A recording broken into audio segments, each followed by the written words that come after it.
So ఇప్పుడే మనం చూసుకున్నట్లయితే పండగ అయిపోయింది. పెన్షన్లకు సంబంధించి తనిఖీ మొదలు కాబోతుంది. అవును, రాష్ట్ర వ్యాప్తంగా ఎన్టీఆర్ భరోసా పెన్షన్ల తనిఖీ మళ్ళీ ప్రారంభం కాబోతోంది.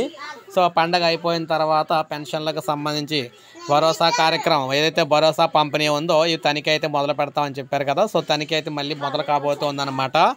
మీరందరూ కూడా గమనించాలి. ప్రతి ఒక్కరూ కూడా తనిఖీ అయితే చేయించుకోవాలి. ఎందుకంటే తనిఖీ చేయించుకోకపోతే మీ దగ్గర ఏదో ప్రాబ్లం ఉందని చెప్పేసి ఆపేస్తారనమాట. తనిఖీ చేయించుకుంటే ఇన్కేస్ వాస్తవంగా ప్రాబ్లం ఉంటే ఆపేస్తారు.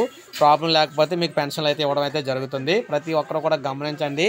సో రాష్ట్ర వ్యాప్తంగా మళ్ళీ పెన్షన్లకు సంబంధించి తనిఖీ అయితే జరుగుతుందన్నమాట.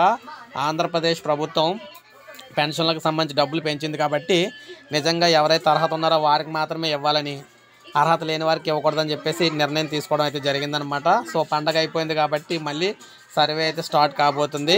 ప్రతి ఒక్కరికి కూడా ఏ విధంగా చేస్తారు ఏంటి అనేది అయితే మనం చూసుకుంటే ఖచ్చితంగా స్థానిక హాస్పిటల్కి అయితే తీసుకెళ్ళడం అయితే జరుగుతుందన్నమాట కొంతమందిని. సో ఇది మనకి లేటెస్ట్ అప్డేటు.